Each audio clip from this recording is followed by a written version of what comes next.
आपका और हमारा शरीर इन पंच तत्वों से बना है। अग्नि से, वायु से, आकाश से, पृथ्वी से, जल से, इन पंच तत्वों से बना है।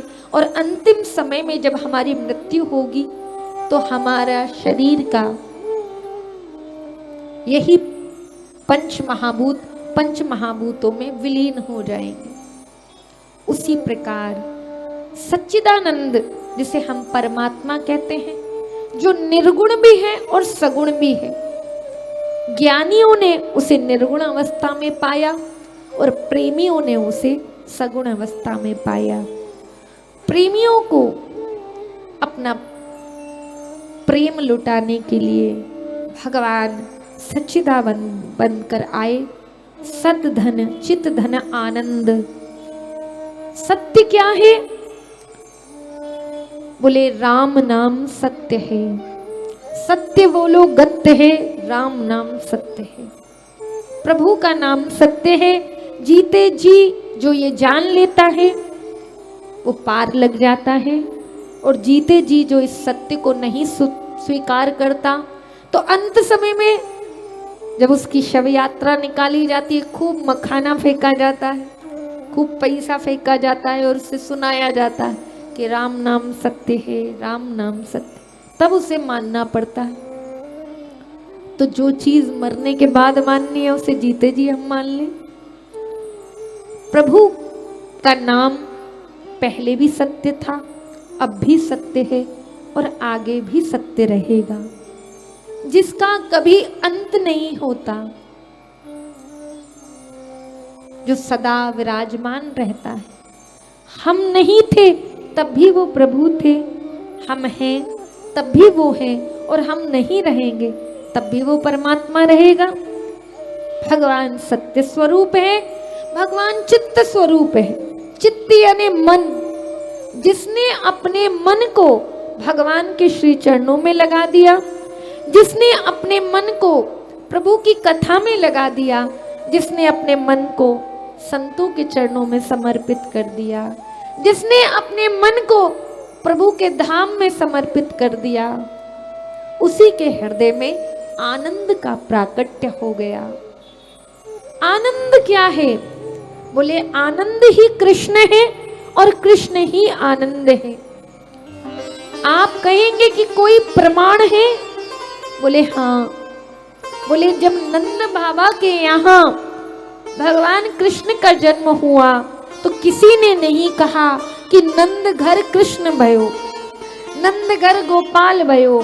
सबने क्या कहा? नंद के आनंद भयो, जय कन्हैया लाल की। नंद के आनंद भयो, जय कन्हैया लाल की। क्योंकि वो आनंद ही कृष्ण है और कृष्ण ही आनंद है। आनंद ही राम है और राम ही आनंद है। अगर भगवान की कथा हमारे हृदय में समा गई तो हम सदा सदा के लिए आनंदित हो जाएंगे। भगवान का नाम यदि हमारे मुख पर एक बार आ गया और उस नाम के बिना हम नहीं रह पा रहे तो हम आनंद हमें प्राप्त हो गया। सच्चिदानंद रूप आए। भगवान कैसे हैं? सत्य स्वरूप हैं, चित्त स्वरूप हैं, आनंद स्वरूप हैं। अब वो भगवान करते क्या हैं? बोले वो भगवान विश्वोत्पत्त्यादि हेतवे, इस संपूर्ण ब्रह्मांड की रचना करते हैं, इस संपूर्ण ब्रह्मांड का पालन करते हैं और समय आने पर इस संपूर्ण ब्रह्मांड का प्रलय कर देते हैं। बोले इन भगवान में शक्ति क्या है? जिस प्रभु की हम कथा सुन रहे हैं हमें पता तो चल गया ये ब्रह्मांड की रचना करते हैं, ब्रह्मांड का पालन करते हैं, संहार भी कर देते हैं, लेकिन इन परमात्मा की शक्ति क्या है? तो वेद व्यास जी ने लिखा तापत्रय विनाशाय।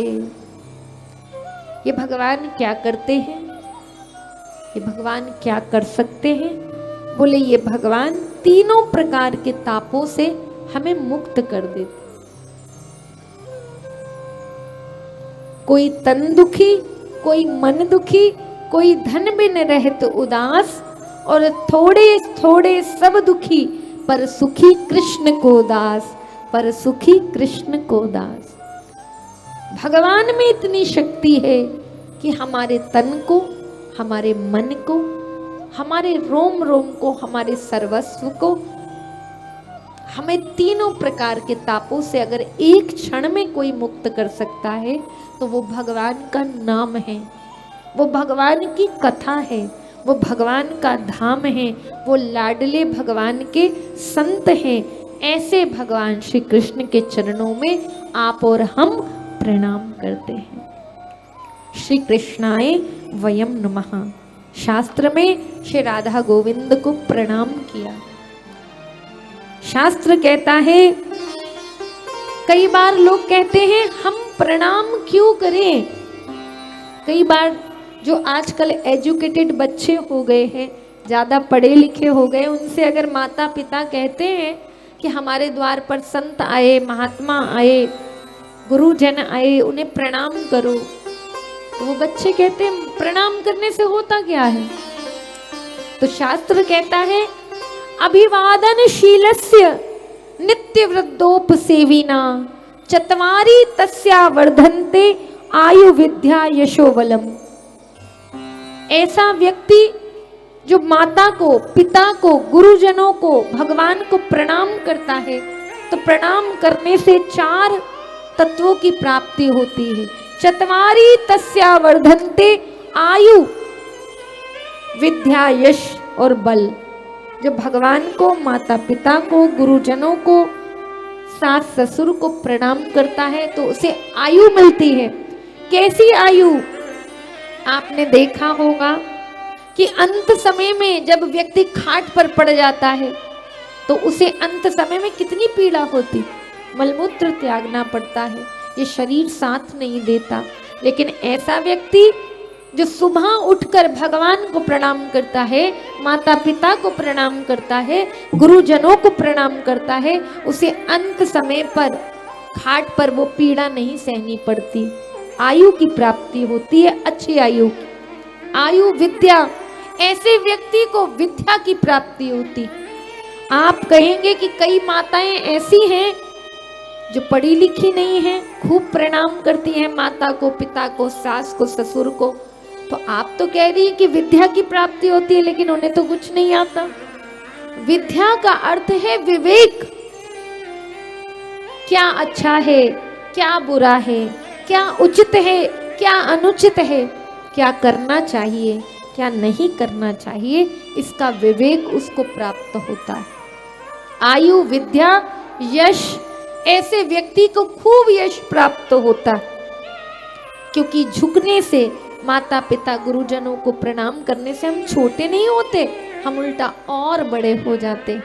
जो सबसे छोटा बनना जानता है वो ही सबसे बड़ा होता है। इसलिए जिस वृक्ष में फल अधिक होते हैं वो वृक्ष झुकता है, लेकिन जिस वृक्ष में फल ही नहीं होते वो सदैव अकड़ कर खड़ा रहता है। इसलिए प्रणाम करने से आयु विद्या यश, यश की प्राप्ति होती है और अंत में बल की प्राप्ति होती। कितनी भी बड़ी विपत्ति आ जाए जीवन में, कितना भी बड़ा कष्ट आ जाए जीवन में, लेकिन वो व्यक्ति कभी हताश नहीं होता, उसे भगवान अपनी विशेष शक्ति प्रदान करता है। इसलिए शास्त्र में प्रणाम करने की बड़ी पद्धति है।